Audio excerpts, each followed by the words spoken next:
Io oggi vi voglio far scoprire Mandanici. Venite con me.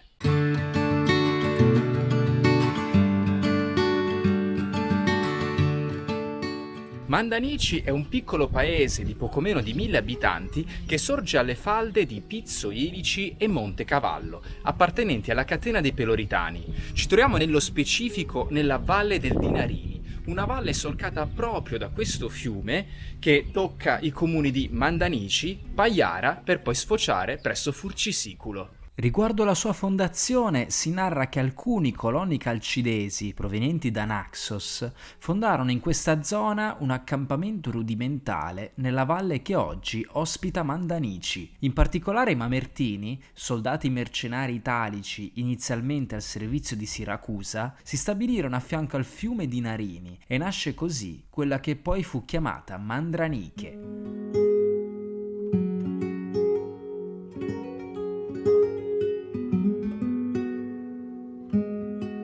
Con l'arrivo dei Normanni, il conte Ruggero I, scacciati i Saraceni, fece erigere un'abbazia per volere dell'abate Filadelfio e vi diede il nome di Santa Maria Annunziata.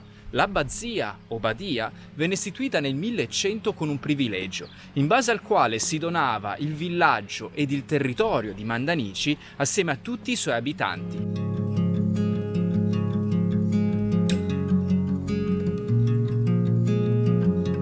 È da qui che potrebbe derivare il toponimo Mandanici, dai termini mandra e niche, ossia una comunità di preghiera per la vittoria che i Normanni hanno avuto contro i Saraceni. La cosa curiosa è che la struttura, come moltissime altre chiese e abitazioni di Mandanici, è stata realizzata in pietra arenaria proveniente da Monte Ilici, una calcarenite sabbiosa particolare per il suo colore giallastro.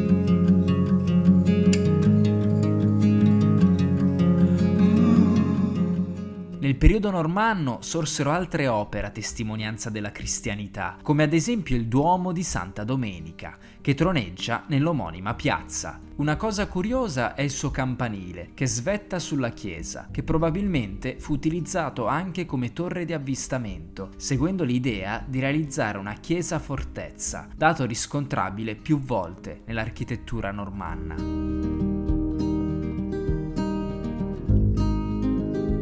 Soggiornare a Mandanici vuol dire anche conoscere i suoi personaggi più illustri.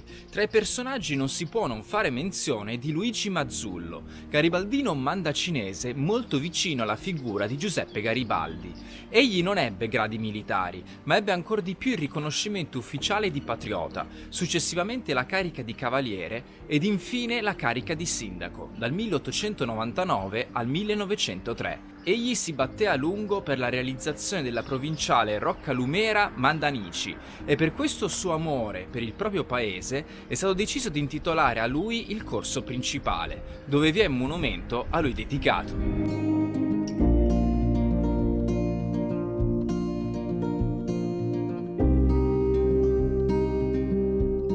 Attorno a Mandanici non si può inoltre non passeggiare lungo i suoi vari quartieri, quali Rocca, Pantano e San Giorgio, che con le loro piccole stradine si intersecano come minuscole vene. È passeggiando in questi quartieri che si nota una forte influenza urbanistica araba, adattata anche alla conformazione orografica del luogo. Con le loro case appollaiate a mo' di fortezza o arrampicate su dei costoni di roccia, questi quartieri appaiono come luoghi quasi labirintici, ben difficili da espugnare in caso di un attacco nemico.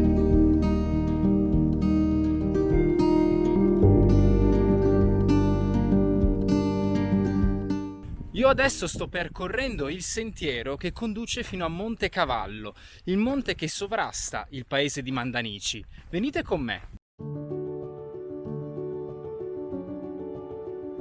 Dopo quasi 2 ore di cammino ho raggiunto la vetta, che tocca i 1216 metri di altitudine.